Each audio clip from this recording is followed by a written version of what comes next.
साल था 1999। गुजरात का एक सूखा और पथरीला इलाका, जहां ना ढंग की सड़क थी, ना बिजली और ना ही पीने का पानी। दुनिया भर के एक्सपर्ट्स ने दावा किया था यहाँ कुछ भी खड़ा करना नामुमकिन है।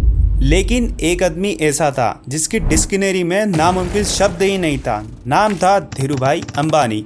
आज की कहानी उसी अटूट जिद की है जिसने रेगिस्तान की छाती चीरकर दुनिया की सबसे बड़ी ऑयल रिफाइनरी खड़ी कर दी।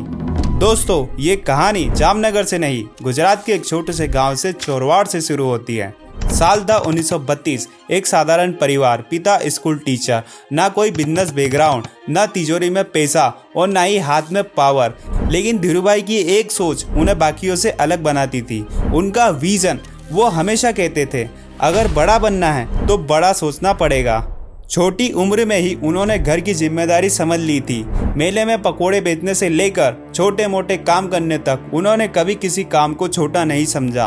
उनके लिए हर काम एक नई सीख थी। अब सवाल आता है, एक गरीब परिवार का लड़का यमन कैसे पहुंचा? दरअसल उनके बड़े भाई वहां पहले से काम करते थे। उसी कनेक्शन के जरिए सिर्फ 16 साल की उम्र में धीरूभाई यमन चले गए। वहाँ उन्होंने एक पेट्रोल पंप पर काम शुरू किया और धीरे धीरे क्लर्क के पद तक पहुँचे। लेकिन असली फ़र्क यहाँ था, जहाँ बाकी लोग सिर्फ नौकरी कर रहे थे, धीरूभाई वहाँ के सिस्टम को समझ रहे थे। तेल कहाँ से आता है, मुनाफा कहाँ बनता है और सप्लाई चेन कैसे चलती है। वो असल में नौकरी नहीं, बिजनेस की एक बड़ी मास्टर क्लास ले रहे थे। यमन में एक मशहूर किस्सा हुआ। धीरूभाई ने गौर किया कि वहाँ के चांदी के सिक्कों की असली कीमत उनकी वैल्यू से कहीं ज़्यादा है। उन्होंने उन सिक्कों को इकट्ठा करना शुरू किया और उन्हें पिघलाकर बेचना शुरू कर दिया। जब दुनिया अपनी सैलरी गिन रही थी, तब धीरूभाई अपनी अपॉर्चुनिटी अवसर तलाश रहे थे।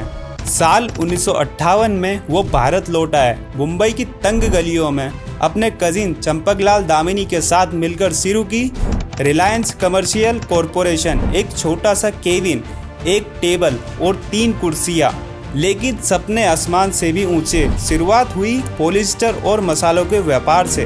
1966 में उन्होंने अपने टेक्सटाइल मिल डाली और जन्म हुआ विमल ब्रांड का।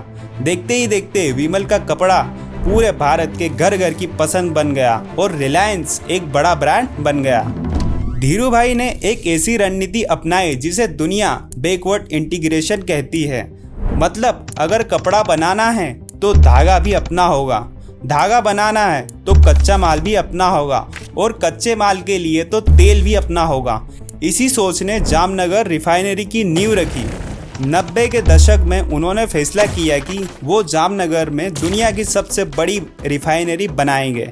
जानकारों ने इसे पागलपन कहा, लेकिन धीरूभाई ने वो जगह चुनी जहां जमीन सस्ती थी और समंदर पास था। रास्ता आसान नहीं था। जून 1998 में एक भयानक चक्रवात साइक्लोन आया।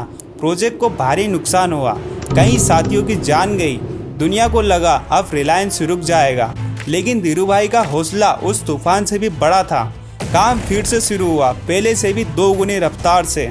जो काम दुनिया 7 साल में नहीं कर पाती, रिलायंस ने वो सिर्फ 33 महीनों में कर दिया। 1999 में जामनगर रिफाइनरी चालू हुई और भारत, जो पहले तेल के लिए दूसरों पर निर्भर था, अब तेल एक्सपोर्ट करने लगा। 6 जुलाई 2002 को धीरूभाई का निधन हुआ, लेकिन वो एक ऐसा साम्राज्य छोड़ गए जिस पर आज पूरे देश को गर्व है। उनकी विरासत उनके बेटे मुकेश अंबानी और अनिल अंबानी ने आगे बढ़ाया। धीरूभाई अंबानी की जिंदगी हमें सिखाती है कि किस्मत उन्हीं का साथ देती है जो मुश्किलों में भी बड़े सपने देखने की हिम्मत रखते हैं। दोस्तों, अगर आपको यहाँ प्रेरणादायक कहानी पसंद आई तो इतिहास मार्ग को अभी सब्सक्राइब करें। और याद है ना, जैसे ही हमारे 5000 सब्सक्राइबर्स पूरे होंगे, हम करेंगे अपना पहला फेस रिवील। तो जल्दी से जुड़िए हमारे साथ। मिलते हैं अगले वीडियोस में। धन्यवाद।